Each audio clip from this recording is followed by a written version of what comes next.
Last night's debate, and a key moment when candidates were asked about potential support for the frontrunner, former President Trump. You all signed a pledge to support the eventual Republican nominee. If former President Trump is convicted in a court of law, would you still support him as your party's choice? Please raise your hand if you would.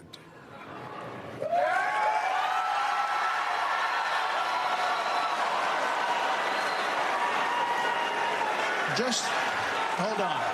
So just to be clear, Governor Christie, you were kind of late to the game.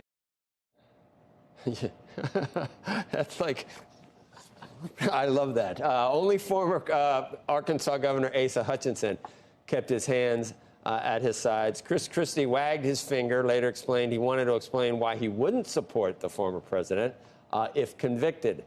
Joining us now, Stef Kight, a political reporter for Axios. I seen you on TV, Steph, on Bret Baier. You were in the panel. You made the panel the other night, didn't you? Congratulations. That's awesome. Oh, wait, you're on TV now? You're on TV now, too. I forget that sometimes. Welcome. It's great to have you on with all that, what I think is credibility. What'd you take away from this, from Bret Baier and Martha's debate last night?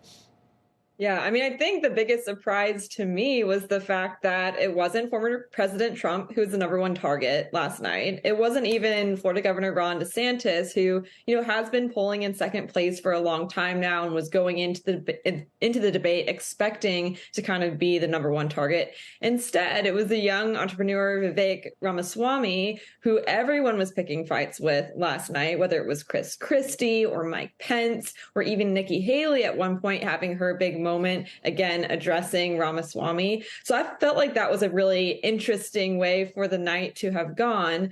But also at the end of the day, the biggest winner, in my opinion, was Donald Trump, because, there was a lot of infighting on that stage. There was not one clear candidate who came across as the one to beat Trump. And of course, with Trump not being there and having his own interview, he really was, still driving the conversation.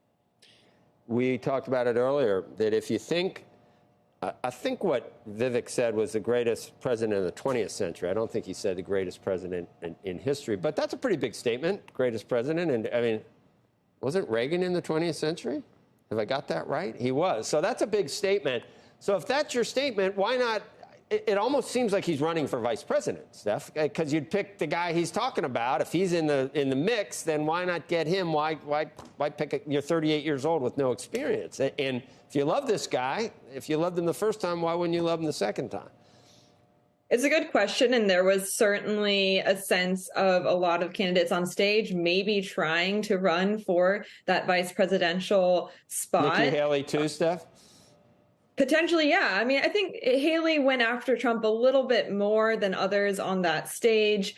But, it's a difficult situation to navigate for these candidates, because they know that supporters, Republican voters, are going to stick to Trump. They love Trump. And so it's a delicate dance of trying to convince voters to vote for you instead of Trump without distancing the base that is never going to leave the former president. So it's difficult to make that argument. So we've seen Ramaswamy especially become very defensive of Trump over and over again. He's one of the few who has consistently said that he would pardon the former president if he is convicted of crimes at the end of the day. So we definitely saw the different techniques from each of these candidates when it comes to Trump. Of course, Ramaswamy being one of the most defensive. And then on the other hand, Chris Christie and Asa Hutchinson being more aggressive in going after Trump. Steph, I agree with you. I think that nobody came off that debate stage as any kind of real front runner. So if it is the former president